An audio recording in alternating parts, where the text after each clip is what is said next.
Gold, trusted gold buyers. మీరు తాకట్టు పెట్టిన బంగారాన్ని విడిపించి ఈ రోజు ఉన్న మార్కెట్ ధరకు కొనబడను.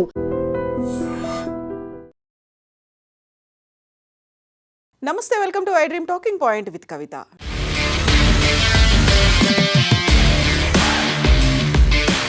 డొనాల్డ్ ట్రంప్ రోజుకొక స్టేట్మెంట్ ఇస్తున్నారు. అందులోనూ కూడా ఒక సంచలనమైనటువంటి ప్రకటనలు ప్రతి పూట కనిపిస్తున్నాయి. ఇప్పుడు తాజాగా హర్మూజ్ జలసంధికి సంబంధించి ఇరాన్ నుంచి తమకు ఒక అమూల్యమైన బహుమతి అందిందని అగ్రరాజ్యం అమెరికా అధ్యక్షుడు డొనాల్డ్ ట్రంప్ అనౌన్స్ చేశారు. అయితే ఈ బహుమతి అణు సంబంధమైంది కాదని, కానీ చమురు, సహజవాయు సరఫరాకు సంబంధించింది అనే మాట డొనాల్డ్ ట్రంప్ చెప్తున్నారు. కానీ దీనికి సంబంధించిన పూర్తి వివరాలను మాత్రం ట్రంప్ వెల్లడించలేదు. అయితే ఇది ఇలా ఉంటే ఇరాన్ నుంచి కూడా ఇంకొక ప్రకటన వస్తోంది. అమెరికాతో చర్చలు జరిపి ఒక ఒప్పందం చేసుకోవడానికి ఇరాన్ నూతన సుప్రీం లీడర్ మొస్తఫా ఖమేనీ అంగీకరించారని, ప్రస్తుతం కొనసాగుతున్న ఘర్షణల మధ్య దౌత్యపరమైన అవకాశాలకు నాంది పలికే అవకాశం ఉందని ఇజ్రాయెల్ మీడియా మోడియోత్ అహ్రోనోత్ ఉటక్కిస్తూ అరబ్ న్యూస్ నివేదించింది. ఇరాన్ విదేశాంగ మంత్రి అబ్బాస్ అరాగ్జీ, అమెరికా దౌత్యవేత్త స్టీవ్ విట్కాఫ్ మధ్య సంభాషణ జరిగినట్టుగా అహ్రోనోత్ పేర్కొంది. అయితే ఇరాన్ విదేశాంగ శాఖ మాత్రం అమెరికాతో ఎలాంటి చర్చలు జరగలేదని తోసిపుచ్చింది. ట్రంప్ చెప్తున్నట్టుగా ఎవరితోనూ తాము చర్చలు జరపలేదని ఇరాన్ విదేశాంగ శాఖ అధికార ప్రతినిధి స్పష్టం చేశారు.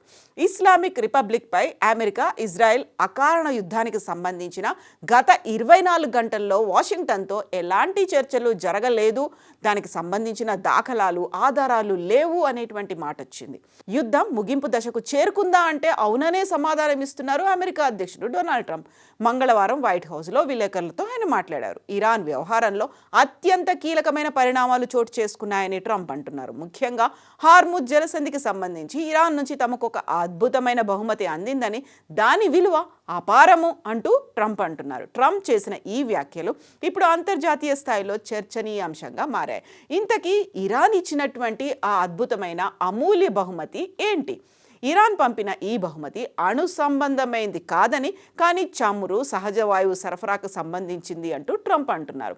ముఖ్యంగా నిన్న వారు ఒక అద్భుతమైన పని చేశారు. ఆ బహుమతి ఈ రోజే మాకు చేరింది, అది చాలా పెద్దది అంటూ ట్రంప్ ఉత్సాహం వ్యక్తం చేస్తున్నారు. అయితే ఆ బహుమతికి సంబంధించిన పూర్తి వివరాలను మాత్రం ఆయన వెల్లడించట్లేదు. ఇక పశ్చిమాసియాలో నెలకొన్న ఉద్రిక్తతల నేపథ్యంలో ప్రపంచ చమురు రవాణాకు కీలక మార్గమైన హార్ముజ్ జలసంధి అతి త్వరలో తెరుచుకోనుందని అంతకుముందు అమెరికా అధ్యక్షుడు డొనాల్డ్ ట్రంప్ అన్నారు. అమెరికా, ఇరాన్లు దీనిని సంయుక్తంగా నిర్వహిస్తాయని తాను భావిస్తున్నట్లుగా కూడా చెప్పారు.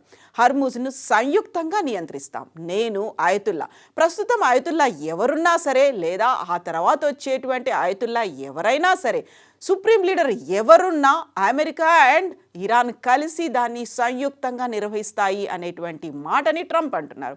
అయితే ఇవన్నీ ఇలా ఉంటే ఇంకొక పక్క అమెరికా అధ్యక్షుడు డొనాల్డ్ ట్రంప్కు ఇరాన్ సీనియర్ సైనిక సలహాదారు మొస్సేన్ రజాయి తీవ్రమైనటువంటి హెచ్చరికలు కూడా జారీ చేశారు. ఒకవేళ అమెరికా, ఇరాన్ ఇంధన మౌలిక సదుపాయాలపై దాడి చేస్తే తమ ప్రతీకారం కంటికి కన్ను పద్ధతిలో కాదని, కంటికి తలతో సమానంగా ఉంటుంది అంటూ ఒక హెచ్చరికను జారీ చేశారు. ఈ నేపథ్యంలోనే అమెరికా, ఇరాన్ మధ్య ఉద్రిక్తతలు మరింతగా పెరుగుతున్నాయి. అమెరికా అధ్యక్షుడు డొనాల్డ్ ట్రంప్ మాత్రం ఇరు దేశాల మధ్య వివాదాన్ని పరిష్కరించడానికి చర్చలు జరుగుతున్నాయి అనే మాట చెప్తున్నారు. అయితే ఇరాన్ సీనియర్ సైనిక అధికారి అమెరికాను స్తంభింపచేస్తామని, ఆ దేశ నౌకలను అరేబియన్ గల్ఫ్లో ముంచి వేస్తామని బెదిరించడం ఈ అనిశ్చితికి మరింత ఆజ్యం పోసింది. ఇక ఇప్పుడు వస్తున్నటువంటి కథనాల ప్రకారం మొస్సేన్ రెజాయి ఇరాన్ ప్రభుత్వ మీడియాకి ఇచ్చిన టెలివిజన్ ఇంటర్వ్యూలో ఈ హెచ్చరికలను చేశారు. మీరు ఇస్లామిక్ రిపబ్లిక్ ఆఫ్ ఇరాన్ మౌలిక సదుపాయాలపై దాడి చేస్తే మా ప్రతీకారం ఇకపై కంటికి కన్ను కాదు, కంటికి తల అవుతుంది అనేటువంటి మాటని రెజాయి చాలా గట్టిగా చెప్తున్నారు. అంతేకాదు, అమెరికాను రక్షించడానికి చివరి గడువులు అంటే తాము పెట్టుకున్నటువంటి డెడ్ లైన్లు కూడా దగ్గర పడుతున్నాయి అని, ఈ చిక్కుముడి నుంచి యునైటెడ్ స్టేట్స్ను కాపాడడానికి ఎక్కువ సమయం లేదు అంటూ ట్రంప్కు ఒక గడువును కూడా ఆయన పరోక్షంగా ఇస్తున్నారు. దేశాన్ని స్తంభింపచేస్తామని, అరేబియన్ గల్ఫ్లో అమెరికా నౌకలను ముంచివేస్తామని రెజాయి హెచ్చరిస్తున్నారు. అమెరికాను ఈ యుద్ధంలోకి ఇజ్రాయెల్ లాగిందని, గొప్ప ఇజ్రాయెల్ హామీతో ఇజ్రాయెల్ ప్రభుత్వం ట్రంప్ పరిపాలనను ప్రేరేపించిందని రెజాయి అంటున్నారు. ఇప్పుడు ట్రంప్ తన సొంత సైనిక కమాండర్లకు ఇజ్రాయెల్కు మధ్య గందరగోళంలో ఉన్నారు అనేటువంటి మాటని రెజాయి చెప్తున్నారు. యుద్ధాన్ని ముగించడానికి ఇరాన్ కొన్ని షరతులను కూడా విధించింది అనేటువంటి వార్తలు కూడా వస్తున్నాయి. ఇందులో అన్ని ఆంక్షలను ఎత్తివేయడం, నష్టాలకు పరిహారం చెల్లించడం, ఇరాన్పై మళ్లీ దాడి జరగజని అంతర్జాతీయ చట్టపరమైన హామీ ఇవ్వడం, ఇలా 15 వరకు కనిపిస్తున్నాయి. దీనిని ఒక రోజు ముందు ట్రంప్ తన ట్రూత్ సోషల్ మీడియా ప్లాట్ఫామ్లో పోస్ట్ చేశారు. వాషింగ్టన్, టెహ్రాన్ మధ్య గత 2 రోజులుగా చాలా మంచి సంభాషణలు జరుగుతున్నాయి. ఈ వివాదానికి పూర్తి సమగ్రమైనటువంటి పరిష్కారం అతి త్వరలోనే లభిస్తోంది అనేది ట్రంప్ తన ట్రూత్ సోషల్లో పోస్ట్ చేశారు. ఇక ఇరాన్ విద్యుత్ కేంద్రాలు, ఇంధన మౌలిక సదుపాయాలపై జరగాల్సిన అన్ని ప్రణాళికాబద్ధమైన దాడులను 5 రోజుల పాటు నిలిపివేయాలని తాను అమెరికా సైన్యానికి ఆదేశించినట్లుగా 2 రోజుల క్రితం ట్రంప్ అనౌన్స్ చేశారు. ఈ లోతైన, సవివరమైన, నిర్మాణాత్మక సంభాషణల స్వరూపం, ధోరణి ఆధారంగా ఈ వారం అంతటా కొనసాగే ఈ సంభాషణల నేపథ్యంలో ఇరాన్ విద్యుత్ కేంద్రాలు, ఇంధన మౌలిక సదుపాయాలపై ఎలాంటి దాడులనైనా 5 రోజుల పాటు వాయిదా వేయాలని రక్షణ విభాగానికి సూచించాను అనేటువంటి మాటని ట్రంప్ అయితే చెప్పారు.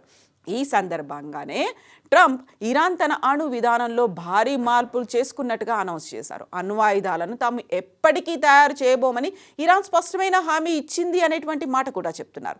ఇరాన్ నాయకత్వంలో ఇప్పటికే గణనీయమైన మార్పులు వచ్చాయి. వారు ఒప్పందం కోసం ఎంతో ఆతృతగా ఎదురు చూస్తున్నారు అనేటువంటి మాటని చెప్తున్నారు. తాము కూడా సరైన వ్యక్తులతోనే చర్చలు జరుపుతున్నాము, త్వరలోనే ఒక చారిత్రాత్మక ఒప్పందం కుదుర్చుకోబోతున్నాము అనేటువంటి మాటని ట్రంప్ మళ్ళొకసారి చెప్పారు. అయితే యుద్ధంలో ఇరాన్పై తాము సాధించాము విజయం అనేటువంటి మాటని ట్రంప్ చెప్తున్నారు. ఈ యుద్ధం అంత త్వరగా ముగిసిపోవడం తన రక్షణ మంత్రి పీట్ హెగ్సెత్కు కొంత నిరాశకు గురి చేసింది అనేటువంటి వ్యాఖ్యల్ని కూడా సరదాగా చేశారు.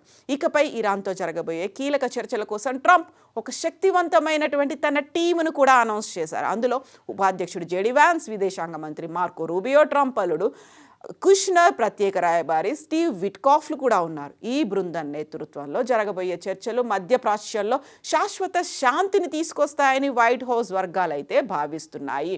బట్ ఇప్పుడు ఈ 3 రకాల వాదనలు ఎందుకని వినిపిస్తున్నాయి?